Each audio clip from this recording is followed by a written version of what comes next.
This is The Speaking Show. I'm David Newman, and you're tuned in to the #1 podcast for speakers, consultants, and experts who want to speak more profitably.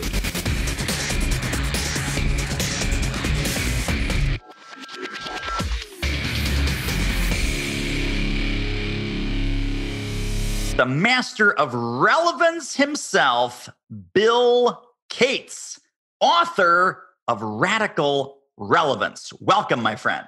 Thank you, David. Always good to be with you. It's always great to be with you. And this book is so gosh darn smart. I'm curious because you are known as the referral coach. Yes. And you've built fantastic assets and books and online university and certification licensing program. I know that when people want to be more referable, the #1 thing you diagnose is it's not about you getting or asking for referrals. It's how referable are you and how relevant are you in the marketplace? So talk about the connection between the referral empire and why you felt the need to write this book and why this book is so necessary for all of us to read. Yeah, I appreciate that. It's a little bit of an evolution, and anybody who's been in business can relate to this. So when I was first hired by most companies, my first book came out many, many years ago, like 25.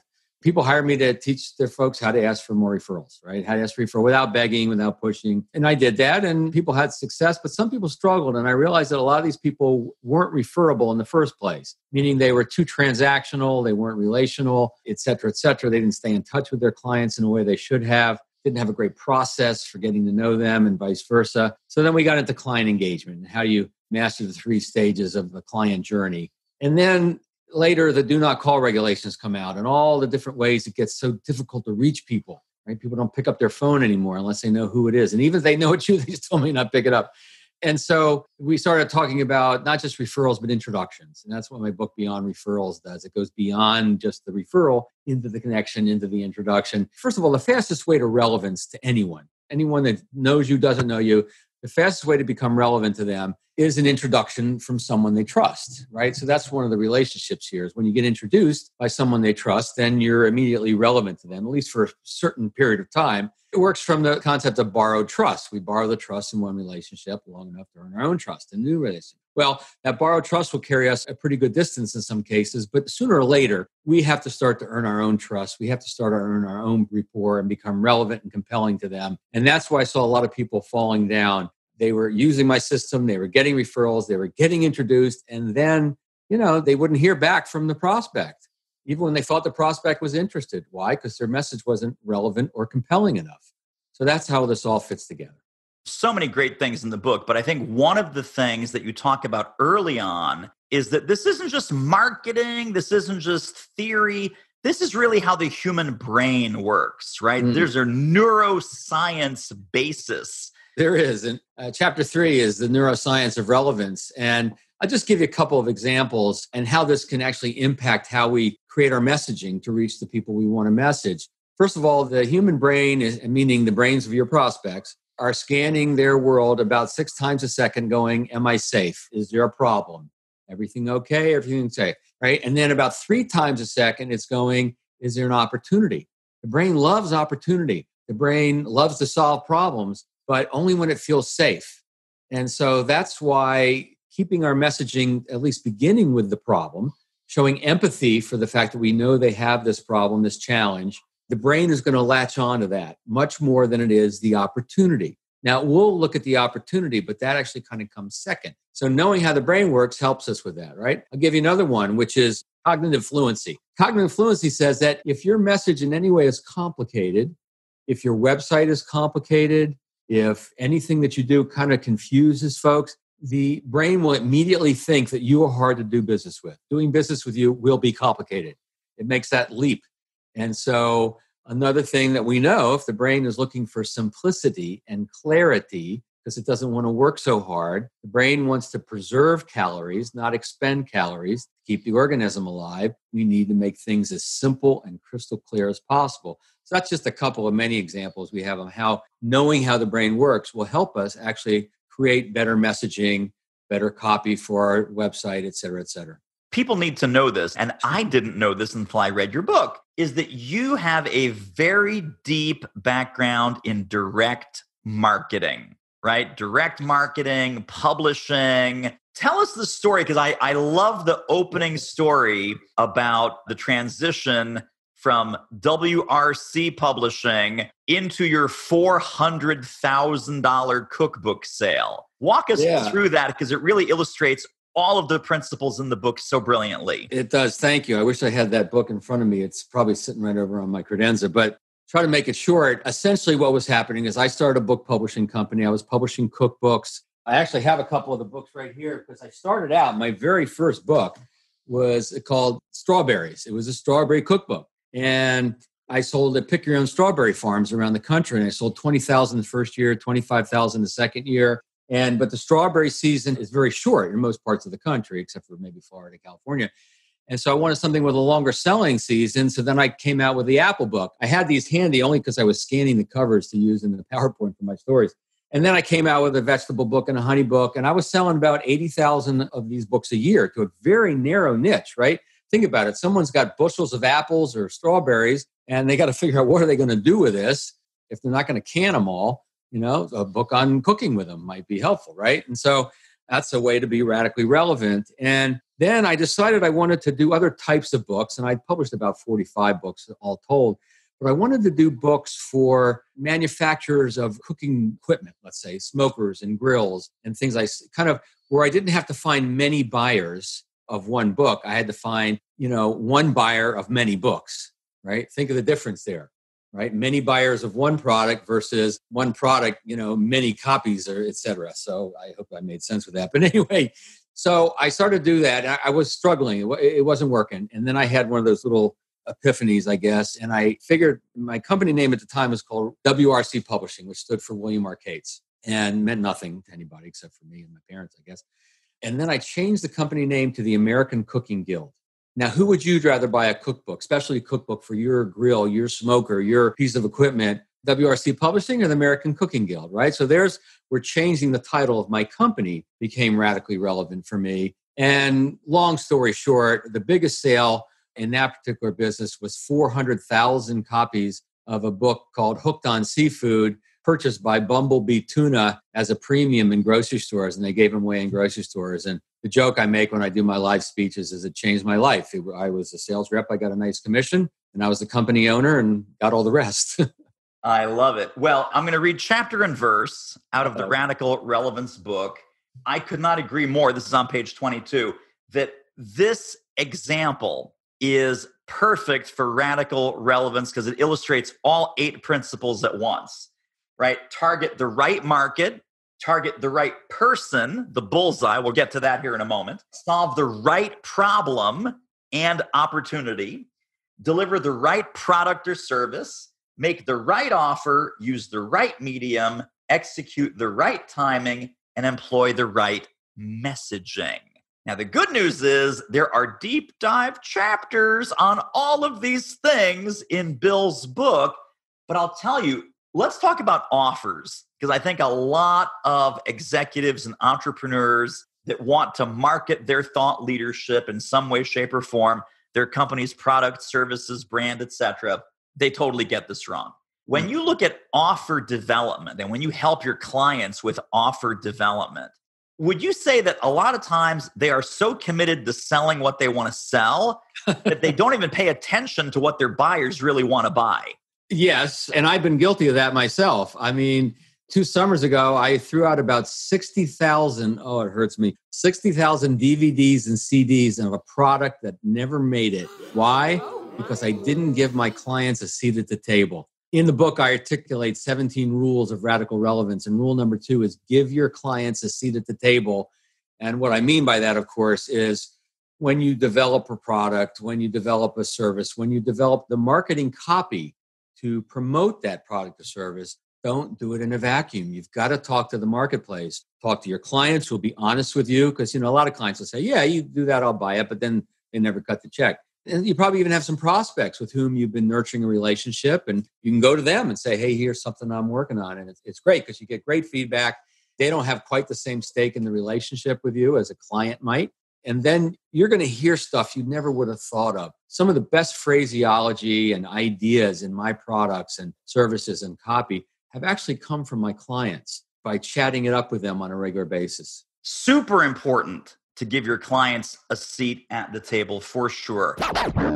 Hey, this interview is a real moneymaker. If you're serious about ramping up your reach and revenue as a speaker, trainer, or expert, book a confidential speaker strategy call with our team. The link is doitmarketing.com/call. It will be the most valuable 45 minutes you invest in your speaking-driven business. Speaking of value, let's get back to the show. The next thing I want to ask you, Bill, is about the buyer persona, right? The right prospect. And knowing your prospects better than they know themselves, knowing how they think, knowing what they really, really want, sometimes despite what they might be saying. You've got all kinds of brilliant ideas in the book. Share with us why that's important and how we can start analyzing the psychology of our best buyers and prospects. Sure. Well, it's important for a number of reasons. A couple of quick ones. One is if your prospects, my prospects, everybody's prospects are inundated by a barrage of marketing message overload. And because of that, the brain protects itself. They protect itself. They don't pay attention to anything that isn't really super relevant to them at that moment in time. And so, first of all, if we're going to expect to come up with the right words, the right headline, the right image to use, etc., to attract them just enough, just a couple nanoseconds to get their attention, then we got to know who they are. We got to know what their issues are. We got to know what resonates with them and what's going to resonate with them quickly because we don't have much time. And so that's one reason it's so important to really know who that, we call it right fit client, or could be right fit prospect. That's the bullseye in the target, is that right fit. And then, of course, we also need to be compelling, meaning we need to be able to move them through into whatever action we want them to take. It could be to return our voicemail or our email. It could be to click a link in a website. It could be whatever the call to action is. And you got to make sure you're using calls to action. But to be able to do that, we've got to know who those people are and the right words. And words are important. Words really do make it there. That's one thing I learned in direct marketing. I was a member of the Direct Marketing Institute for a long time. And you can change one word in a headline, and it can make all the difference in the world as to whether that headline performs, it gets people into the ad or the promotion. And so the better you know these people, then the better you're going to be able to do that. So that's why you give them a seat at your table. That's why you really get to know their world. That's why you got to target and narrow your focus. Because if you're too shotgun approach and you try to write copy and create promotions that kind of and try to encompass everybody you're trying to reach, well, you're probably not going to reach anyone. It's all going to be watered down. So if you have more than one target or you have more than one persona, separate it out and make sure the right people are reading the right message at the right time from you. That's the gist of it.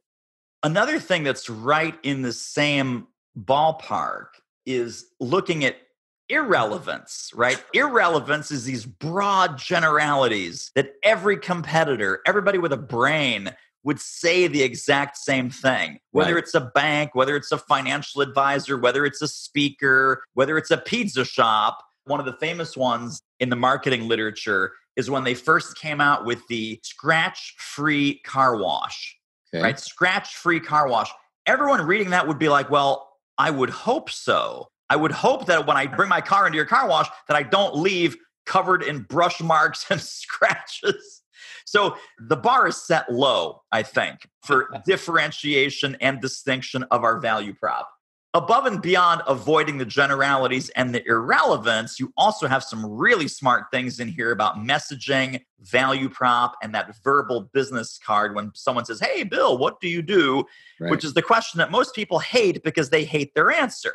Mm. So how do we dial in a relevant value prop that is conversational, doesn't use the jingo, the lingo, and the buzzwords, might be more relevant to the specific person that we're talking to at that moment? Sure. Boy, there's so much that could be said about this. First of all, I don't think that one's value proposition is the same as the elevator pitch or the value positioning statement. A value proposition, to me at least, is the sum total of who you are in business and everything you bring, all the value you bring. And we teach a process of how to get in touch with all of that and get everyone in your company on the same page, et cetera. And then, yes, we do need some short ways to talk about what we do. I don't have anything inherently wrong with the elevator pitch, except for most people who teach the quote unquote elevator pitch or elevator speech. It's quite often a little bit too clever or too cute for my taste and the taste of the brains of your prospects. Remember, Your prospects' brains want simplicity and clarity. And sometimes we try to get a little cute and creative. And I'm not saying you can't do that. You better make sure that people get it instantly. Because if they don't get it instantly, then they'll be like dog in the headlights. And I'll give you two specific examples. One of my niches is financial professionals, wealth managers, financial advisors. One guy I just overheard in a conference I attended years ago, the guy, he described his business. He says, I'm a financial nutritionist. Okay, now think about it. Yeah, you'll probably figure it out. You get a sense of what he means by that. Is that engendering confidence with this person? Probably not so much. Now, I have a coaching client, a guy I'm coaching right now up in Canada, uses a phrase with his prospects and clients, I can help you create indestructible wealth. Now, indestructible wealth are not two words you hear together, right? So it's a little cute, it's a little creative, but it's instantly meaningful. And so we've got to be careful about coming up with terms that aren't already in the brain, right? It's got to be in the brain. I call it the billboard test. When you're driving down the highway and you see a billboard, it's got a message, and hopefully it's a simple message because you don't have a lot of time to look at it. And then if you get it like 20, 30 seconds later, it didn't do its job, right? Because you've already passed the exit. It's got to be instant. It's got to be in the brain. So I do have a formula for this, and I'll give it to you real quick. It's essentially my expertise is in, or I specialize in, could be either expert or specialist, and whatever that is. I work with who want to. And those are kind of the magic words. I work with, that defines your market, and who want to. Whatever those people want, guess what? Those are the benefits you bring. Right? So you instantly start to talk about market, you instantly start to talk about benefits, and then you've got to add the all-important for example. And every formula I teach around articulating value always adds the for example, because the formulas are great, but they're not always enough. We want to bring it to life. We want to make it real with real people. And there's a little anecdote, a little story, and that brings it to life. Yeah, and this is your, just in case people are cross-referencing the book, this is your value positioning statement, correct? Exactly. It's called the miracle formula to create your value positioning statement. And I call it a value positioning statement. It's kind of like an elevator pitch. I'm just a little more straightforward, a little more conservative in how I want to talk about it, because I want to show that we're not just trying to be cute and playful. We're actually trying to get an important message across. And it's also not robotic. The thing I love about it, Bill, is that we're having a human-to-human conversation. You say this value positioning statement to 5 different people on 5 different occasions. It's going to come out slightly differently every time, but it's almost like answering the question, tell me about your kids. Your kids' ages are not going to change. The fact that one plays lacrosse and one loves the piano, that's not going to change. The fact that, there's a funny story because, he stuck his thumb in the phone booth when he was 3, that story is not going to change. But the telling of it is going to change based on where you are, the context of that conversation, who you're talking with, what you think will resonate with them. And so it might be 5-10% different every time you tell it because you're tailoring it like a human being. You said an extremely important word. Maybe you don't realize it, but you said a pretty darn important word, which is really fundamental to this concept of radical relevance, and that is context. It's all about context. And how can we deliver a relevant message to a prospect if we don't know their context? We can't. Now, we can make some guesses, and depending on how we're bringing the message to them and what form and what the medium is, we sometimes have to make some guesses around that. And once we're on the phone with them, once we're in person with them, or even creating an email that we're going to send to them, we better do a little research. We better make sure we get the context. You're right. Everything's going to change and be adjusted a little bit. It's got to be a little bit flexible. No question about it. And by the way, if you're in a social setting, sometimes you don't want to go to this formula, this value positioning statement. You know what you can start with? You can start with the for example, because it's a little story and people listen to that differently. In a social setting, what do people do? They quite often tell little stories, right? This vacation, this crazy customer, whatever. And so you can start that way. And you can say, I think the best way to explain what I do is to tell you a quick little story of a client I worked with today. Is that okay? Yeah. Da, da, da. And then if it's fun, all the better, right? Or crazy or off the wall, that's cool too. That's how to bring this into in a social setting. You also talk about differentiation. And you quote our mutual friend, Karen Kopp, who has a really kind of smart, simple everything in this book, Bill, is simple, immediately actionable, and it will dramatically change people's results. So they need to know that. But talk about the special formula for the differentiation that is so powerful, but so simple. Yeah, we need to give Karen Kopp credit for this. And she wrote a book called Biz Dev Done Right. Biz Dev, like business development, but Biz Dev Done Right. And I think she calls it the differentiation gap formula. And this is a prospecting tool. This is when you're getting ready to call a prospect or email a prospect. It's very tactical. And essentially the formula is anyone can, only we can, or many people can, but very few can. There's different ways you can do that, but that's the essence of many people can say this, but very few can say that. Or many people can say this, but only we can say that. From the financial services again, many people can offer to, sell you financial products, insurance and investment products. That's not hard to find. But very few have the comprehensive planning program called Retire Right, when you name the process, and then only you have it if the process has a name. That's the beauty of naming your processes. And so that all of a sudden sets you apart without really talking bad about the competition. You're not saying that they're bad. Yeah, they can offer this. They can bring this to you. And very few can do it this way. Yeah. And that's what we do. And then you create that little separation. And if you know your persona, if you know your bullseye, who you're trying to reach, then how you talk about that differentiation is meaningful to them. You see, differentiation for differentiation's sake, it doesn't matter. That's meaningless. People have lots of clever ways to talk about how they're different. But if the benefit of that doesn't immediately resonate with your prospect, you've lost them.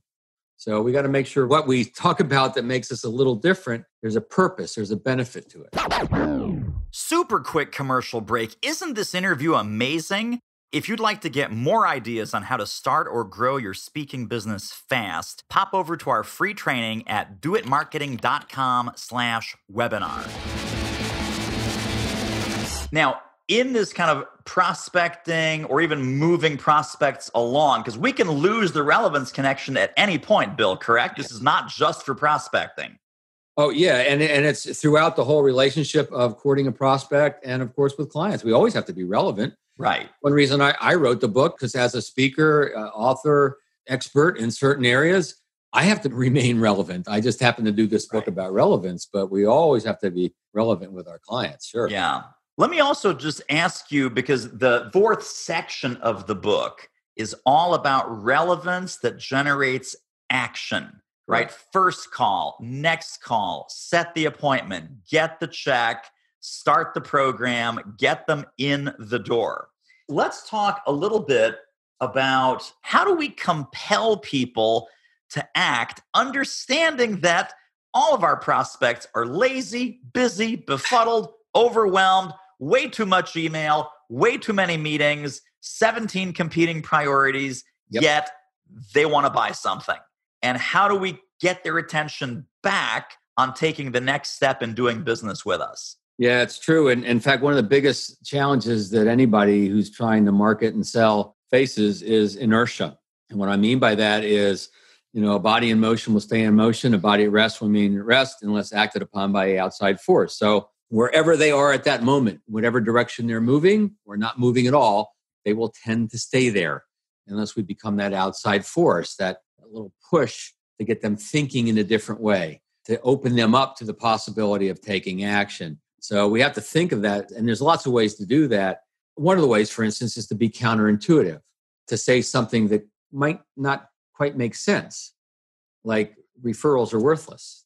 The referral coach is telling you that referrals are worthless.